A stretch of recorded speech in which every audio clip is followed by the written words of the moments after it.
Without further delay, I introduce our first plenary speaker, Professor Panayotis Kevrekidis, and the title is Dispersive Waves from Discrete to Continuum, some vignettes. Thank you very much, Genna, and thanks to all the organizers for inviting me here, also giving me the first talk so that I can enjoy perhaps the rest of the conference. I am a novice in the subject, so I think I will really be bringing calls to Newcastle for you today, but nevertheless, I want to say this is joint work with a number of good friends and collaborators. Whatever good you see here should be attributed to them, whatever bad should be blamed on me. I want to make a special mention of the last 4 rows because they're the people most related to what I'm going to talk about today. Su Yang and Satya Chandramulli are a graduate student and a PhD and a postdoc at UMass respectively. You will see Gino appear in the talk, Chris Chong as well, Pat Sprenger, whom the organizers actually strategically put last so that you hear these discrete things at the beginning and the end of your day. You really kind of remember about discrete systems, and Mark Hofer as well. But unfortunate as it may be, I really need to make a special mention about Michael Herman. This really breaks my heart.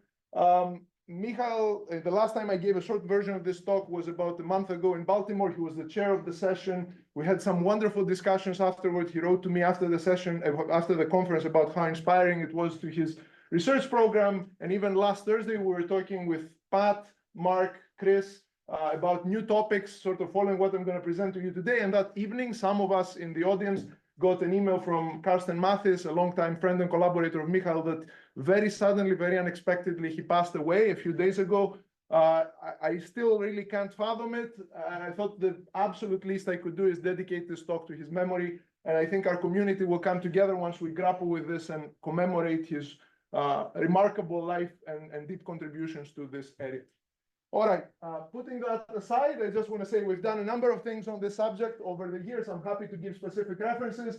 I just want to mention you can be on the lookout for a little book for your students and postdocs, an introductory book that will come out from Oxford University Press in 2025 on the subject of nonlinear waves. But I mostly want to focus on a journal that is kind of coming after a long quiet phase. So Genna and Catherine and Mark and Barbara have worked incredibly hard over the last couple of years, and a number of extremely nice and friendly and great members of our community have kindly agreed to be editorial board members. And the hope is that the journal will be open in the beginning of the fall for submission. So please keep it in mind for your own work, the Journal of Nonlinear Waves from Cambridge University Press. All right, finally to the themes of the talk.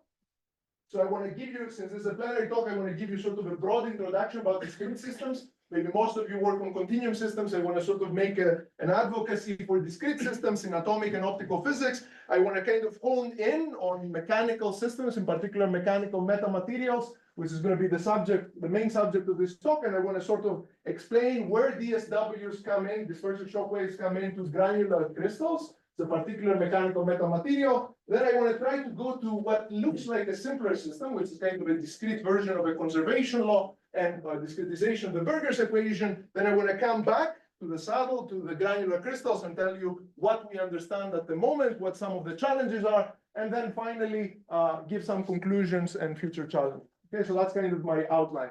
Those of you that know me well know I like to talk about BECs and atomic systems, but here they're going to be almost like an afterthought. Anyway, these are quantum mechanical atoms that are at extremely low temperatures. They have kinetic energy. They are confined by some potential, but what really spices life up is that the atom at position R interacts with the atom at position R prime, and it turns out that if you're cold enough and if you're dilute enough, then this interaction can be well approximated by a delta function, which is kind of music because it gives us a quartic term in the energy. When you take the Frechet derivative, it gives you a cubic term at the level of the equation of motion. So you get a linear Schrödinger equation from the linear terms plus nonlinearity because of interatomic interaction. Or if you come from our neck of the woods, you get a nonlinear Schrödinger equation with an external potential. So that's the main kind of interesting thing.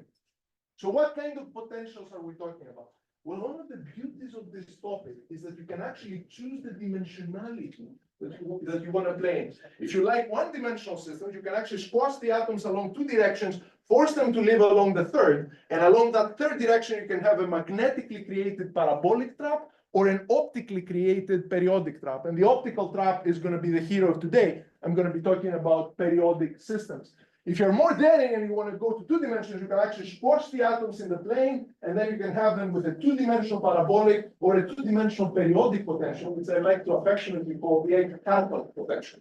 And if you're truly daring, you can even go in 3D parabolic or periodic as well. So the periodic potentials, what kind of happens in them? Well, the thing that kind of is nice is you can actually do a decomposition in that periodic potential in a basis of eigenfunctions that is actually exponentially localized in each one of the wells of the periodic potential. And if you're thinking this is what the so-called one-year function basis, it's the Fourier transform of our much more well-known block basis.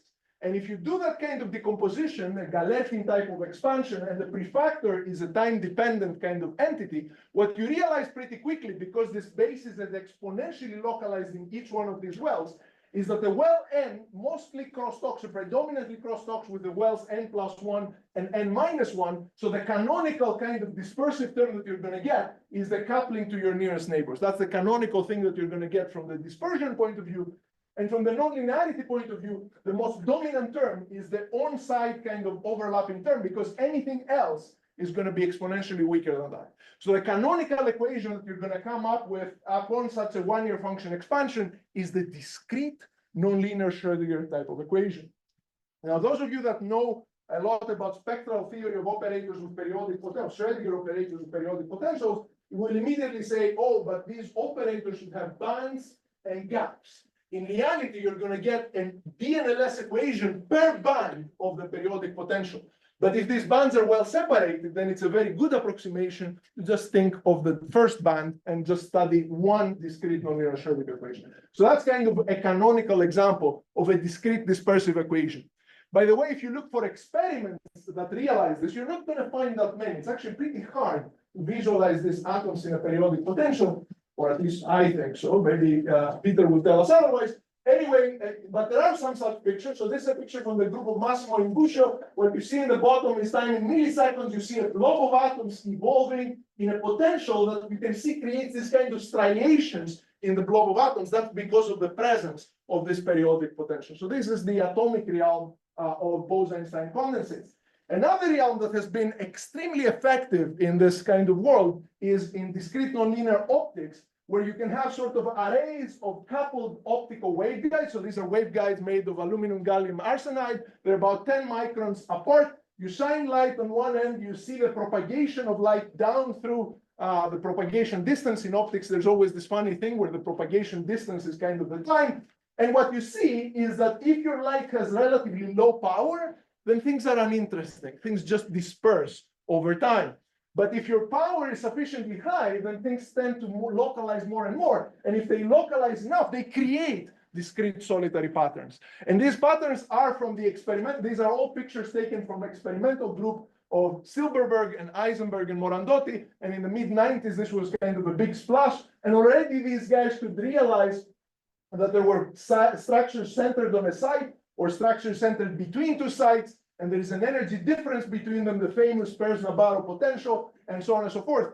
Already the experimentalists realized these kinds of things in the mid-90s. There was also another platform in nonlinear optics that has been very profitable and which we can leverage, and that is photorefractive crystals.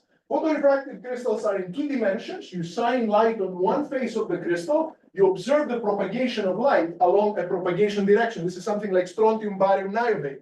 And the interesting thing in this case is that light has 2 distinct polarizations. One of these polarizations is profoundly dull because it actually just forms a standing wave pattern. It forms a periodic potential. But the second polarization is quite interesting in 2 ways. One, it is subject to this saturable nonlinearity, so it feels an NLS type nonlinearity. But in addition, it also feels the ordinary polarization. So this extraordinary polarization is both nonlinear and subject to a periodic potential. So this is another setting where discrete nonlinear optics can kind of come into play. And what people did here in experiments in the early 2000s already is they input light on one face of this crystal. And this is from the experiments of Zhigang Chen and Yuri Kivshar. And they were observing the propagation of this light. And if the intensity was again small, that is, if you are under linear propagation, and if you have no lattice, things would just boringly disperse. If you're still low intensity, still near linear, but on a lattice, things would diffract on the lattice. That's the third picture. But if your nonlinearity is sufficiently large, if your intensity is such that nonlinearity plays a role, then you're going to localize on a side of a lattice. You're going to form a discrete solitary wave in that kind of a system. Okay, and they observed this in experiments. There was another group that was equally sort of groundbreaking in this kind of work. This is Moti Segev and Dimitri Christodoulidis. And here is from their papers, the previous was from Zhigang Chen and Yuri Kivshar's papers. This is an idealization of that photorefractive crystal. This is really kind of how the experimental version of that periodic potential looks. And in that experimental periodic potential, there were solitary waves that were clearly forming. Picture is better in their paper than in my rendering of it, but nevertheless, this is kind of the discrete solitons there. And then people did even more than that. They basically went to configurations that had sort of a pattern that had topological charts. That is, they created patterns with phase winding around them. And they sort of inserted these patterns in that periodic potential. And again, if the nonlinearity is unimportant, if you have linear propagation, things would just disperse on the lattice. But if nonlinearity is strong enough, then things would localize, and they would predominantly localize on four sides of that crystal. And these four sides would have phases of 0, pi over 2, pi, 3 pi over 2. So that as you wind around that discrete contour, you would have something that winds around in phase by 2 pi. So they would create vortices in these two-dimensional crystals, again, in the experiment. So this is discrete atomic, discrete optical kind of physics. Now we come to mechanical systems that are sort of simpler and easier for us to appreciate. So here is an idealization of the Sine-Gordon equation following on the paradigm of Al Scott. Al Scott created this paradigm for Klein-Gordon equations, in particular the Sine-Gordon equation. He said, well, if we have torsional pendula, because of the torque associated with gravity, you have a nonlinearity for free. That's a sinusoidal on-site nonlinearity. Okay, we're well familiar with that. We teach it in our ODE classes. And since these are coupled torsional pendula, they have springs between them, and they naturally create kind of a linear coupling like that. So you get out of this system exactly the right ingredients for a discrete realization of the Sine-Gordon equation. And there are wizards in this kind of business like Lars English, which take these arrays of coupled torsion pendula and they take photographs of them and measure the angles of these pendula, or they can take movies and you can see these kinds of movies. And here's a picture from one of their photographs, and you can clearly see a pattern that is exponentially localized along the array of pendula. And if you were to see it in time, it would be breathing in time. So by construction, this is an exponentially localized in space, breathing in time pattern. It is a version of a breather. We know the Sine-Gordon equation is conducive to breathers even in the continuum, much more so in the discrete realm. These kinds of patterns can exist. In fact, in their experiments too, in Lars's experiments as well, you can get under different conditions structures of breathers which are intersite, and under other conditions, the on-site. Kind of the same thing as with optics that I showed you before. So this is one example of a mechanical system.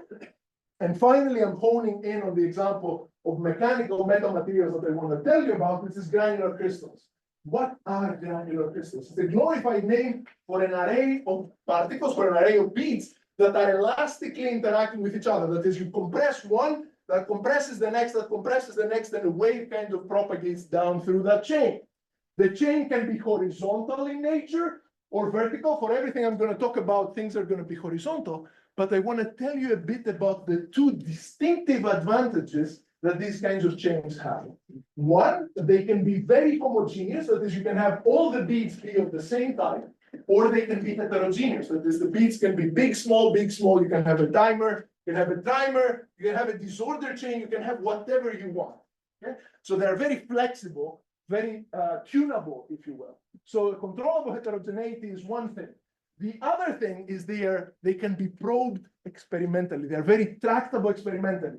Experimentally, you can scope a laser Doppler vibrometer on the first bead and measure its velocity as a function of time. Then you can scope the second bead, measure its velocity as a function of time, and repeat the same thing over all beads, and you can get a space-time visualization of the actual experiment. That's fairly remarkable for these kinds of systems. So two advantages of this kind, but what are the mathematical underpinnings of this kind of system?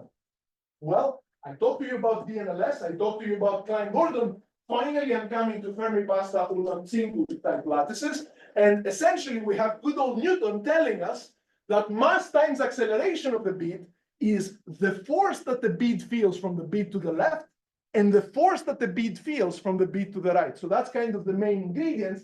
And for these forces, Heinrich Hertz proved in the 1880s that they are proportional to the relative displacement of the beads raised to a geometric power. And that power for almost everything I'm going to tell you today is going to be 3 halves. Okay, so that's kind of the Fermi-Pasta Ulam-Tsingul type problem that we have. We have a prefactor that depends on the elasticity and the geometry of the beads. You don't need to worry about it. For today, it's just going to be a constant, so we can factor it out. Much more important, though, is this delta naught that appears in the problem over there. What is this delta naught? That is what is referred to as precompressional displacement or precompression. What this means is, before you do the experiment that you're interested in, you can squeeze the chain, you can compress the chain. If you compress it, the relative position of the centers changes by a certain delta naught. That delta naught comes into the equations. Now, why is this important? It is important because if the relative displacement is much smaller than delta naught, then you can Taylor expand and keep the quadratic term and the cubic term. You can do your alpha FPU or your beta FPU. You can do your weakly nonlinear theory. But you can also envision a completely opposite end where delta naught is completely absent and your force has no linear part whatsoever. It is a genuinely nonlinear system, kind of unlike the systems that we know on law. Okay? So it's a system that, in addition to the 2 other advantages that it has, controllable heterogeneity, experimental tractability, it also has a third advantage, which is controllable nonlinearity. You can go all the way from linear to very strongly nonlinear on demand. Okay, so that's kind of the third advantage of these kinds of chains. And by the way, these are practically useful. So engineers are actually driving this field, and they're driving it for applications that have to do with lensing and sound bullets and so on. But I chose today to show you an application that I think is very easy to appreciate, which is essentially this contraption over here on the right that was created by Cara D'Araio at Caltech and J.K. Young at the University of Washington, where they basically kick the chain from one end and they create the traveling wave. And I promise I'm going to show you the traveling wave in the experiment. And this traveling wave propagates and hits a bone in this experimental application.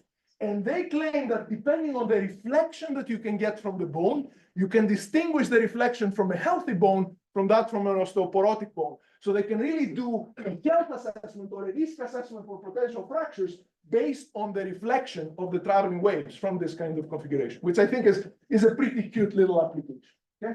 So I talked about the traveling wave. Let me finally show you the traveling wave, the workhorse of these granular crystals for almost 4 decades. So here it is in its full glory, experimentally and in space-time. You kick the chain from one end, you see this wave traveling, getting reflected and coming back on the other side from purely from experimental measurements, which I find to be pretty remarkable. And you can see the wave, its traces on different beats from 15 through 19 on the experiment, and its traces on the corresponding numerics. What is happening here?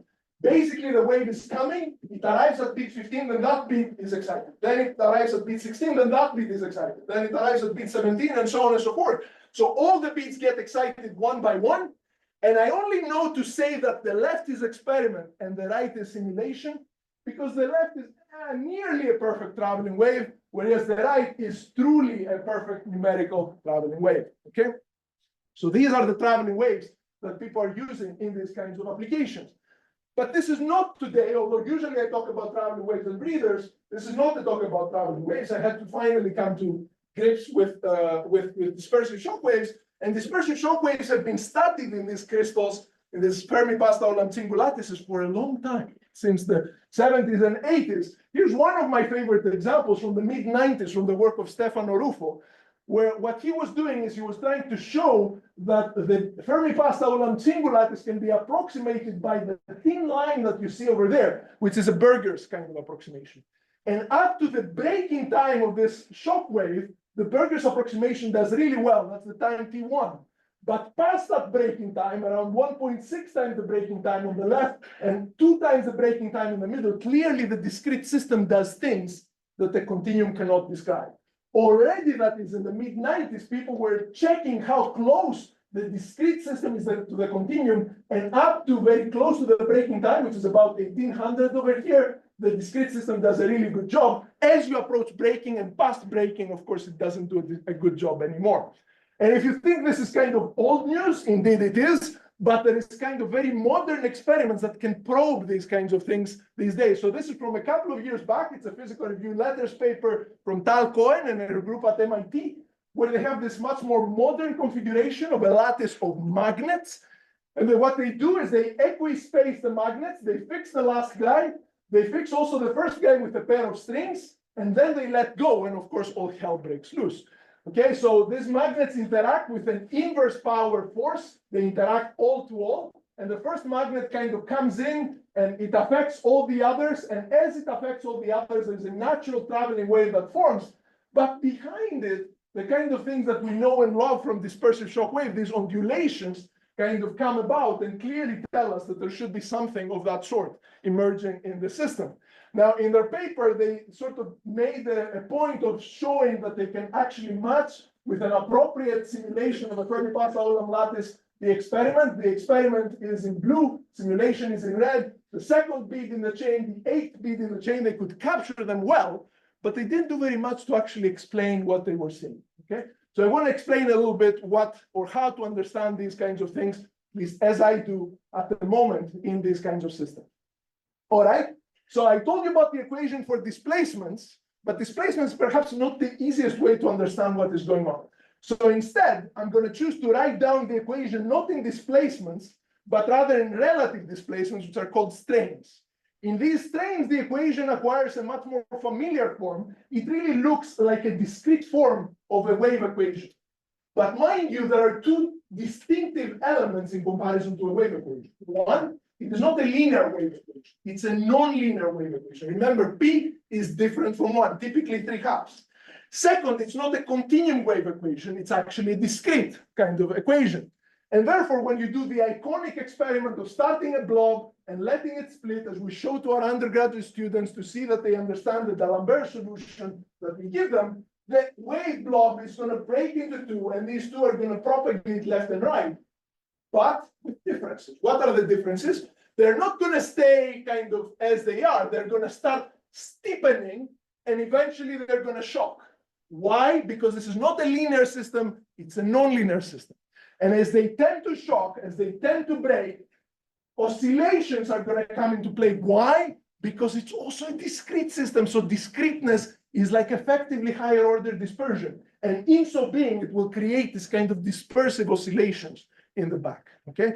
This is at a very qualitative level. So when we realized this and saw it in experiments, we said, okay, let's try layer by layer to try to peel this off, to try to understand what is going on. And the first layer, which we kind of tried, is to, and that's the thing that we're comfortable with, is kind of go to a continuum limit.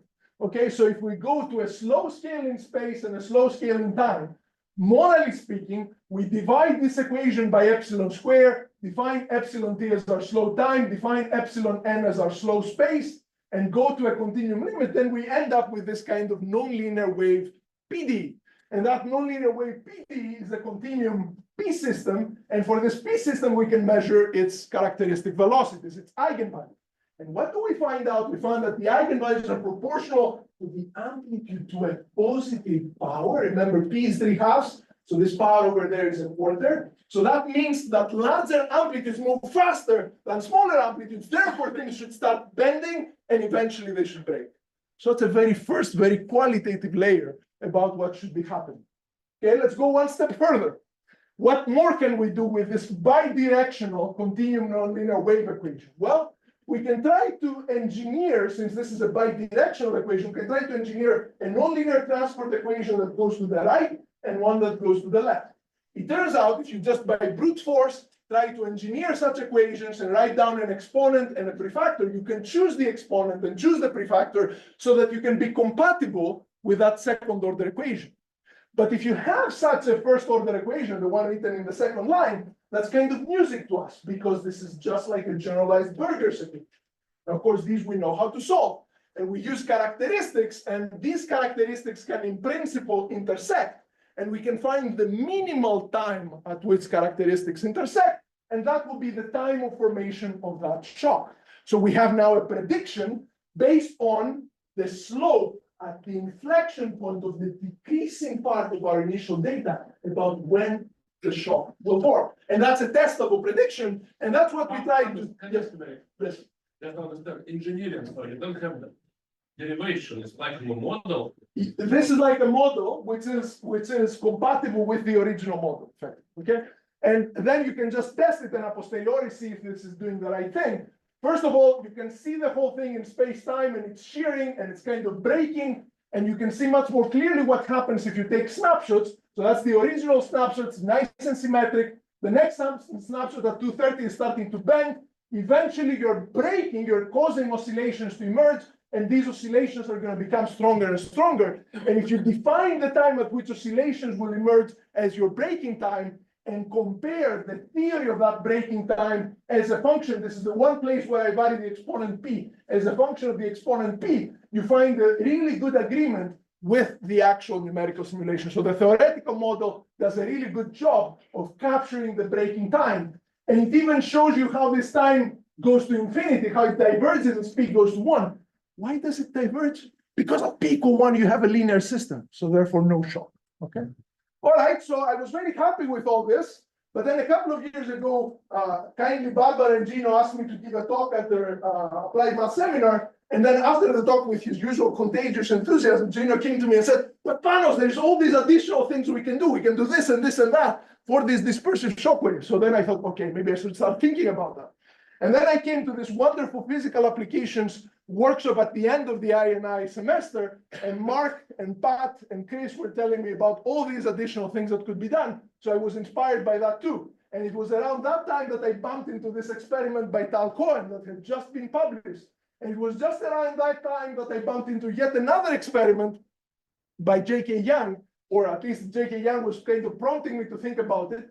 This is an experiment, you can see the experimental configuration of not spheres, but hollow elliptical cylinders. You can see the dimensions, about a couple of centimeters on each side. And what they do is they strike this system and they observe what is propagating. And as they were doing the experiments, they were very distinctively observing the experiments, a traveling wave in the front and behind it, this kind of canonical ondulations pertaining to a dispersive shock wave. And they could see this both in fairly sophisticated finite element COMSOL simulations of the system, and even in a discrete realization of the same kind of system, they could see this kind of dispersive shock waves. So I thought that the nexus of all these things, finally, maybe I should be studying a little bit dispersive shock waves. And so we started, but we started with a much simpler system. We said, okay, let's not do bi-directional, let's do discrete conservation laws. These look kind of nicer or simpler. And so we started with a conservation law like looks like to equation 27, which is coming from a discretization of the equation 28. And then we realized, and we did this, by the way, for potentials that are quartic and also for potentials that are exponential. I'll come to the cubic kind of later. And we did a canonical kind of Riemann problem to just see how the dispersive shock waves look. And what we saw was a beautiful kind of discrete system forming dispersive shock wave kind of coming out. And we even visualized the system in space-time and saw a very clear leading edge, a very clear trailing edge, and nice kind of self-similar patterns in between. So then we thought to ourselves, okay, we kind of don't know how to do the continuum things here, so let's take a very agnostic, very data-driven kind of approach to this system. Data-driven kind of approach says the following. Let's take this as if it comes from an experimental system, as if it's data, okay? And we know that this data should form a dispersive shock wave that is self-similar in its nature. So then we can actually take rays along this system, which are at constant speeds.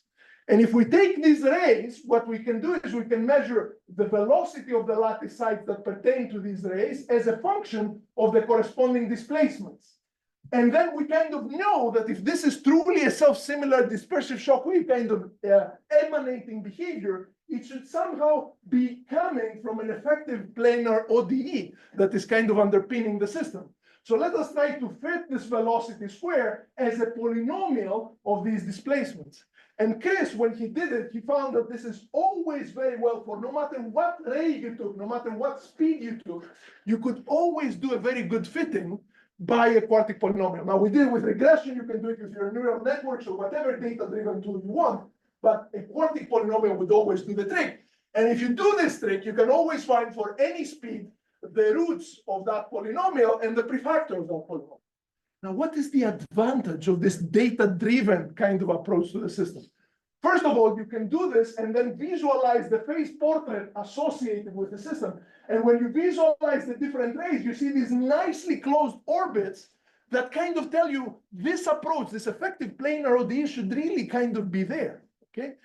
Furthermore, if you find the roots as a function of the speed, then you can actually plot the roots lambda 1, lambda 2, lambda 3, lambda 4 as a function of the speed of the system. And if you have these, you can even fit them to some functions. And if you have that, you can actually write down the periodic orbit. You see, it's as if I knew nothing about the system. I just took the image of it. It's as if I was taking an experiment of it.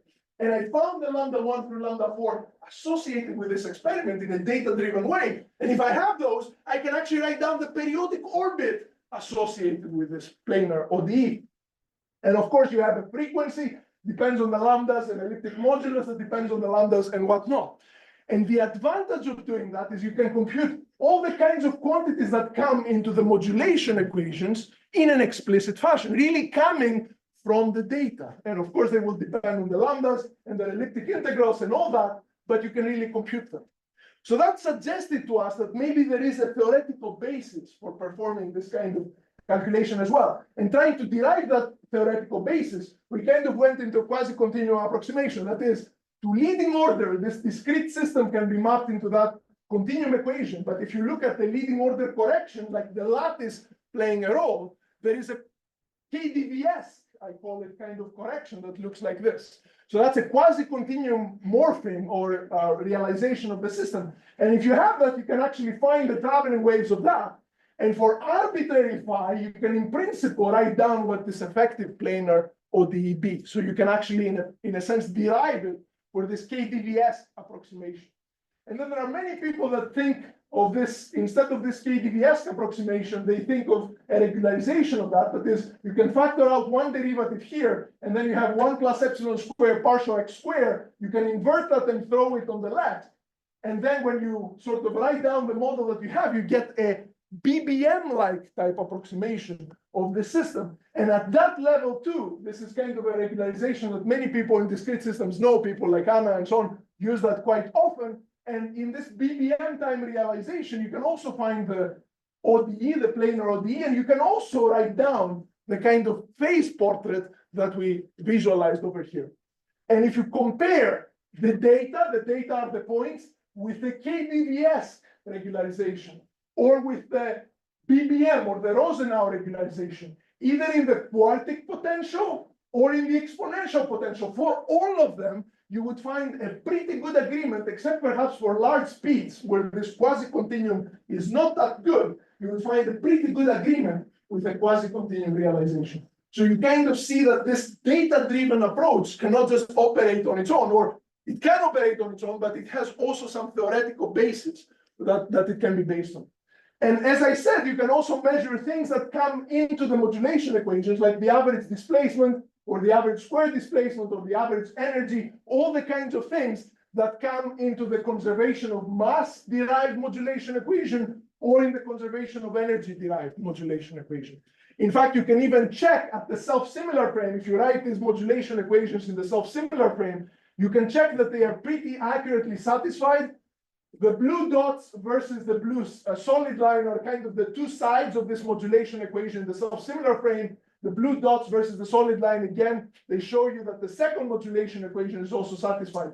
The reds are the quasi-continua that are nearly perfectly satisfied, and they sort of deviate when you go to large speeds, but still, that's something that you expect. So this gave us a sense about how to tackle these systems at the level of quasi-continuum and how to tackle them at the level of data-driven. But remember, I only did this for a jump from 1 to 0.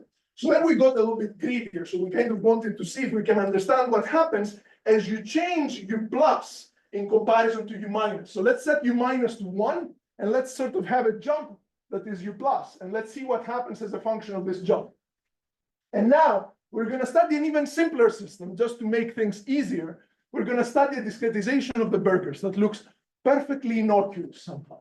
Here too, you can do some sort of Padé approximation. You can do sort of a Taylor expansion of that. You can throw the 1 minus epsilon squared to the left, and you can get the BBM equation. Why do you want to do that? Because you know there are experts like Sergey that have studied the DSWs of the BBM equation, so you have something nice to compare with. Also, you know that this system has mass and energy conservation laws. These are going to come into the modulation equations, and it also has a dispersion relation, of course. One of the interesting things is that even giants of the field, like Peter Lacks, in one of the papers with Goodman, has studied an integrable variant of this model. And this, by the way, can be mapped into the Toda lattice appropriately. But this integrable version is actually kind of dull, as I hope I will convince you. All that it has is rarefaction waves, or as you change your plus, dispersive shock waves. So that's all that this integrable model can have. But then when we try to study the discrete non-integrable model, all hell broke loose again. Of course, you can have rarefaction waves, and in a region of space, you have rarefaction waves. Of course, you can have DSWs, and in a region of parameters, you can have DSWs. But then the discrete non-integrable systems is one of the things I want to impress on you, has all sorts of new phenomena that are really very much worthwhile to explore. And Pat is going to tell you the details about them. I'm just going to skim through them. One of the things that you can have is you can have a rarefaction together with a dispersive shock wave and a stationary shock in between them. You can easily convince yourself that such stationary shocks can exist in this system. In addition, you can have, in addition to a dispersive shock wave and a rarefaction wave, you can have a very intriguing periodic orbit that actually connects one periodic orbit on the left, another periodic orbit on the right. These have the same frequency, but different wave numbers. So this is like a heteroclinic between periodic orbits, a very intriguing structure in its own right.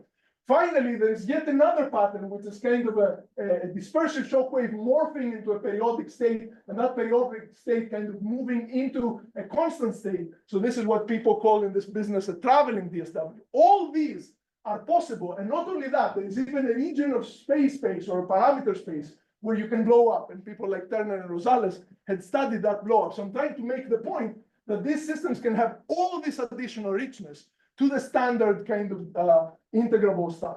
I'm not going to go through the modulation equations, again, the mass and the energy conservation, the conservation of waves. I think Pat is going to tell you about what we kind of know about them. I kind of wanted to please Gena, because especially he's like the chair of the session, just to say that DSW fitting type methods can still be applied to discrete systems. I don't know of that having been done in broadly. This is one of the first examples, perhaps even the first example, where these quasi-continuum but non-integrable methods are used to fit the leading edge and the trailing edge of DSWs.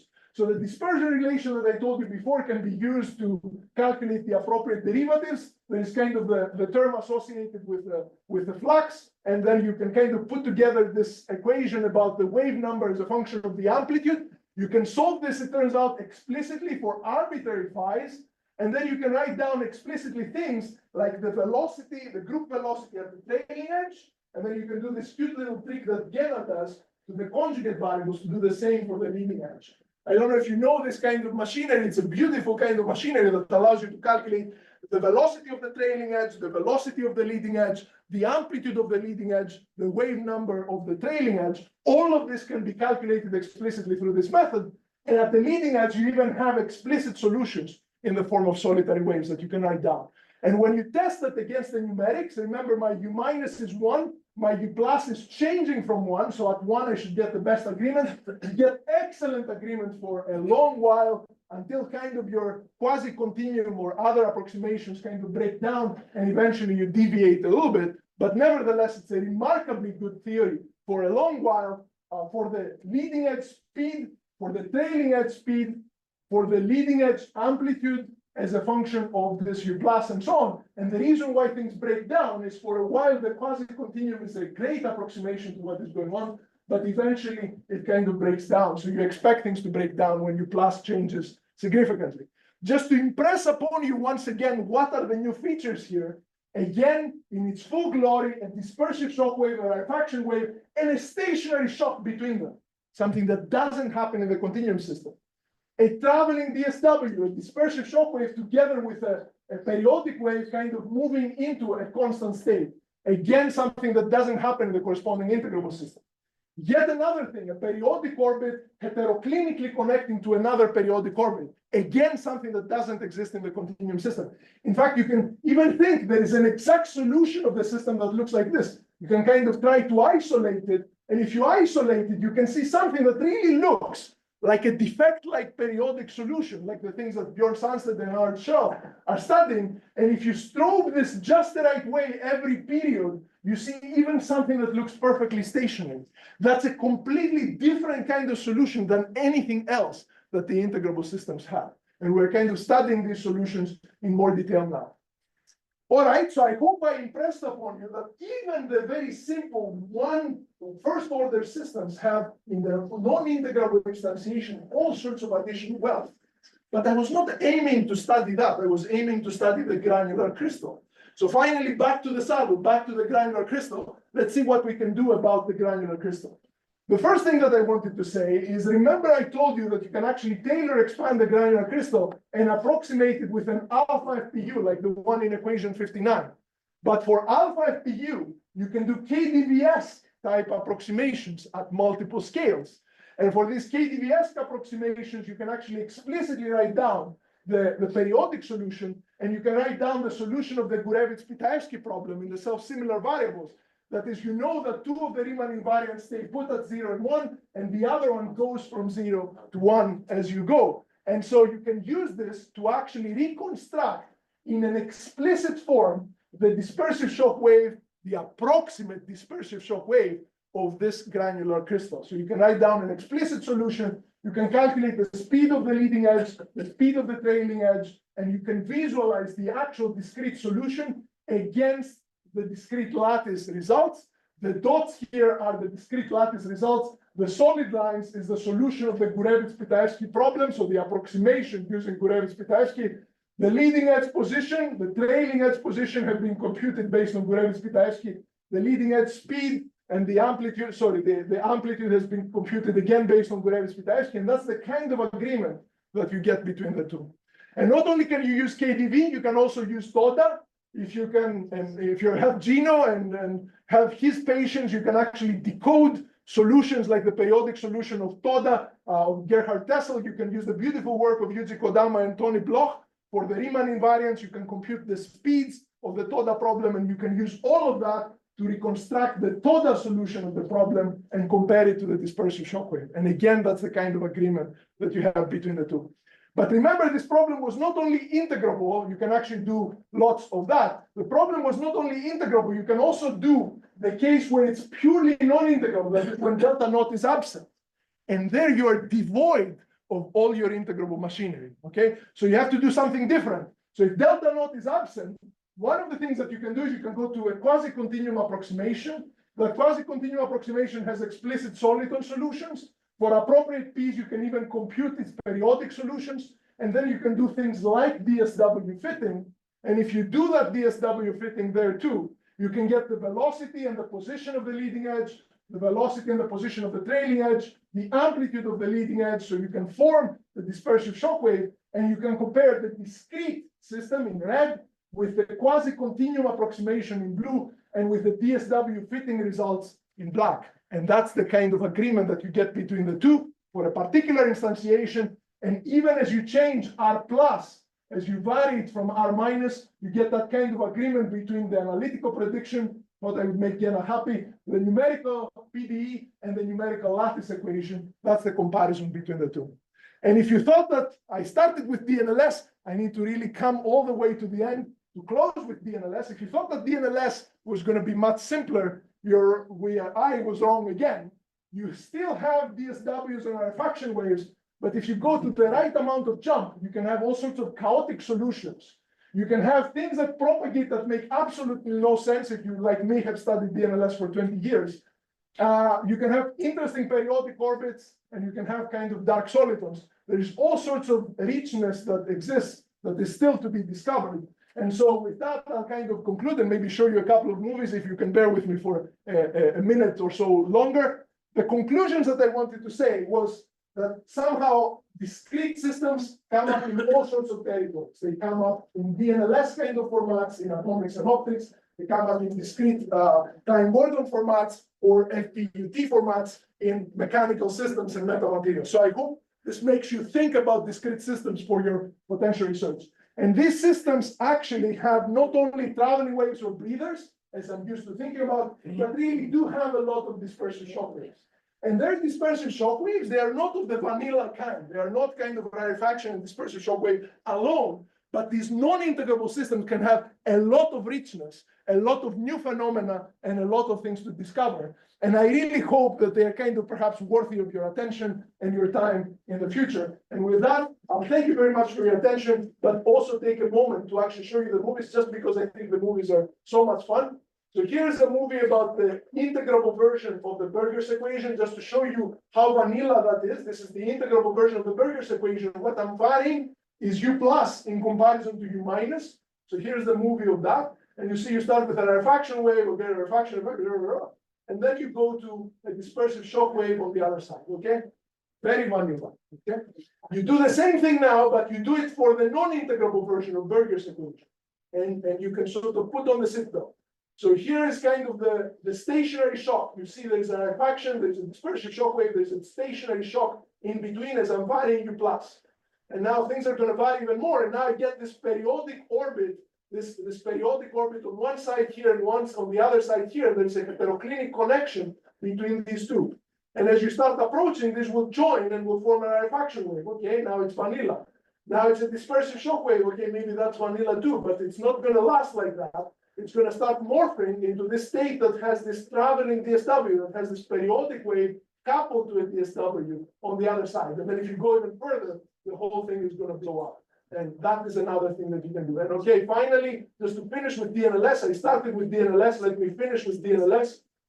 If you do like a small jump, things are going to be just regular rarefaction and DSWs. As you go further, the DSW gets slower, and as it gets slower, it interferes with its own tail and causes literally chaos. In addition, it causes something that starts traveling, something that starts traveling over here, which is very unusual if you ever studied DNLS equations. And if you keep going, you will start seeing solitary waves on one side and periodic things on the other side. And this will persist as you go to the negative side of things.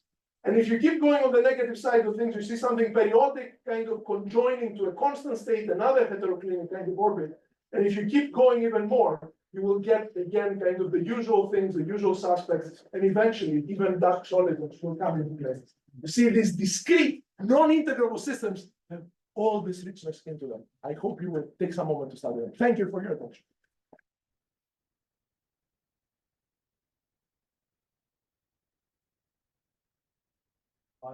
For the force. Question. This blow up temperature goes to infinity. Temperature goes to infinity, yes. And this is not precluded by, so one goes to infinity, one goes to minus infinity. So this is not precluded by the conservation laws of the problem. That's what Turner and Rosales studied quite a bit, that there is this kind of thing called binary oscillations that can go unstable and eventually go all the way to infinity. We don't quite understand the infinity of it. They studied it sort of qualitatively and using numerical simulations. They could see the onset of it that leads to the instability. But I think the infinity part of it, it needs experts like you to kind of study. But what will stop in physical models? I think the validity of the model will stop being relevant somehow. So once the amplitude gets past a certain threshold, then higher order terms in the nonlinearity will be important, and that will mitigate the collapse. Kind of like if you have a cubic NLS, then you have quintic defocusing in terms of high enough nonlinearity, and then that stops the collapse. Yeah. Questions? Thanks, really interesting talk. My training is in numerical methods for first order hyperbolic systems. Okay.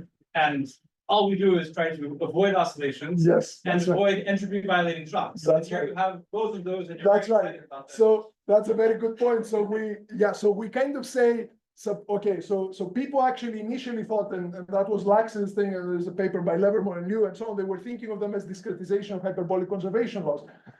And then they started observing these oscillations and all these kinds of features, and they said, oh, maybe we should kind of steer clear of these things.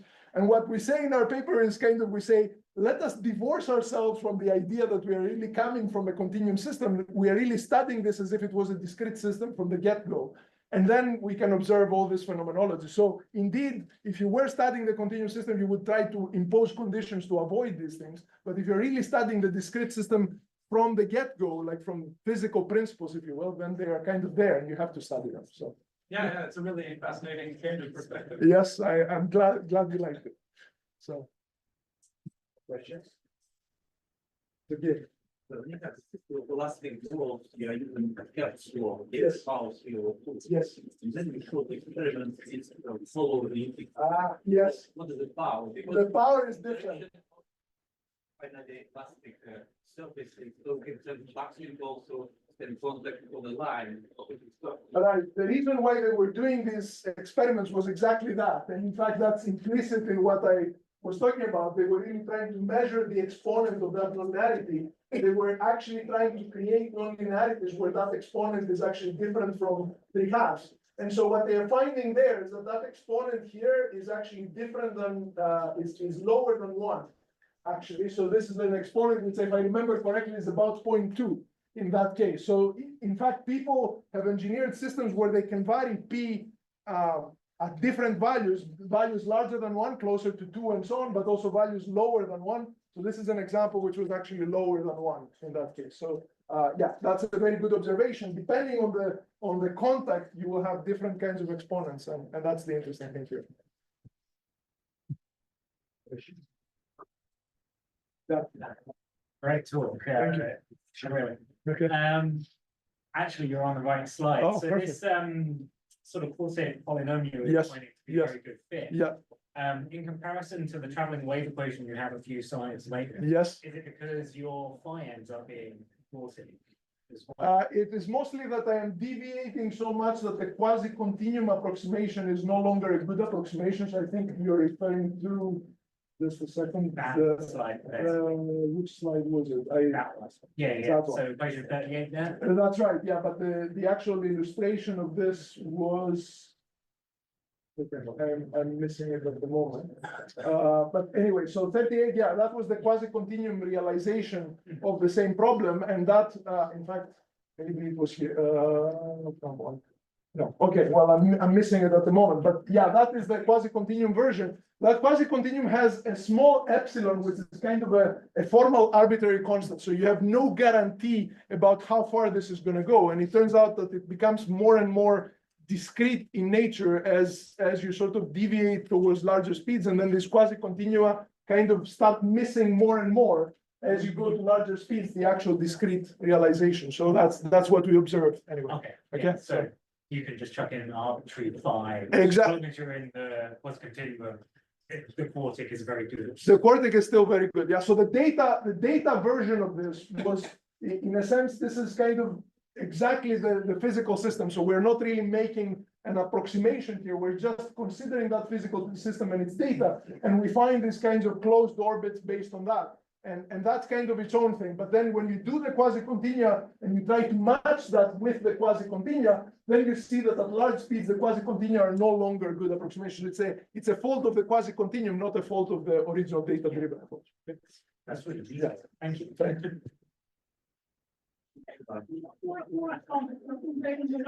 In the last video, you showed about discrete and lattice. Yes. Gene's three solutions, because the shuffle is generic for that. Okay. So maybe that method Is because of that. Yeah, that's actually one of the things that we want to study. Exactly. This is for an. I deliberately, I didn't tell you what coupling strength I used, but I used the coupling strength that is very much on the discrete side. What we are keen on doing, and we have already started doing, is to play with the coupling and go more and more towards the continuum limit and try to understand also the gradation of the movie that I showed you as we approach the continuum limit. So these kind of higher genus solutions will become more and more relevant as our coupling becomes stronger. And so the cross-talking between the two, I think, will be interesting to explore. So yes, thank you for pointing that out. I have a question.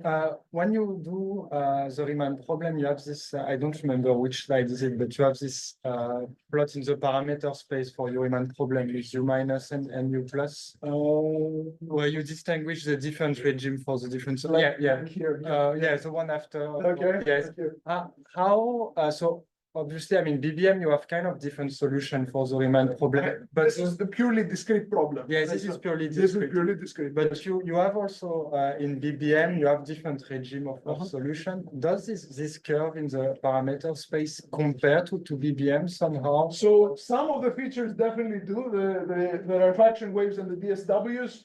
I don't know if you have all this kind of, I mean, some of the things like PDSWs and so on, people have seen in the continuum systems. Some of the things are genuinely discrete in nature, like this stationary shocks and this heteroclinic orbit and so on. They seem truly discrete in nature. So I don't think that they exist as such exactly in the continuum systems. There is something maybe like a smoothened version thereof, but here we just, it's as if we studied the discrete system proper, and I don't know that there exists kind of analogs of that directly, at least of some of these things, because they look genuinely discrete.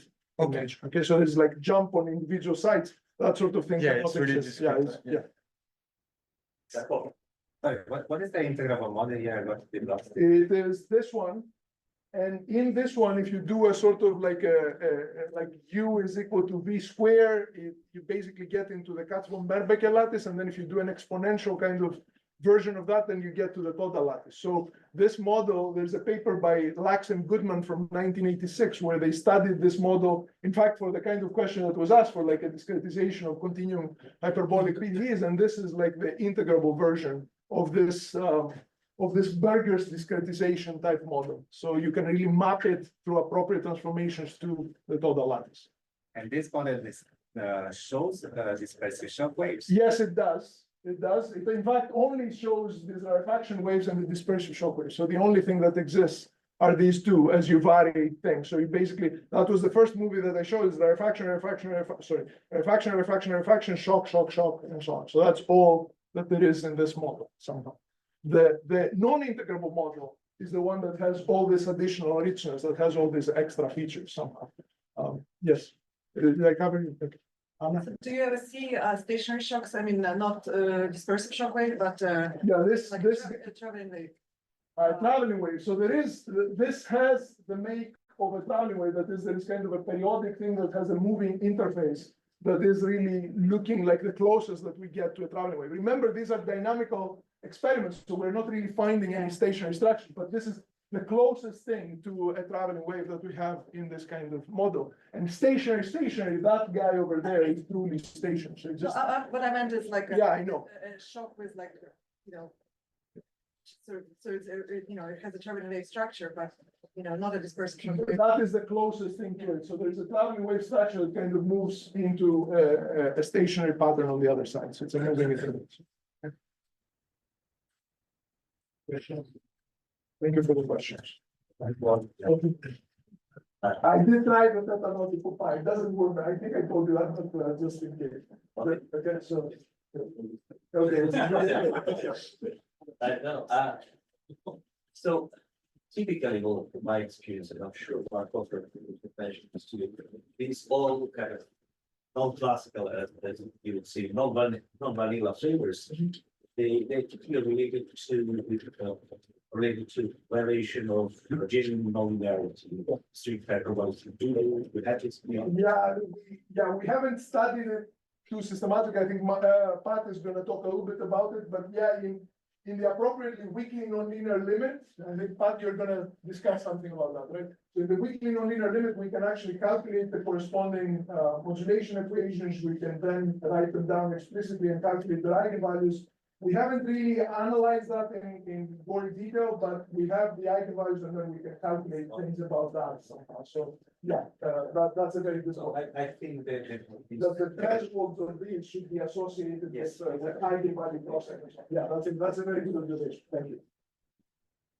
Okay, no more questions. Thanks a lot again. Thank you.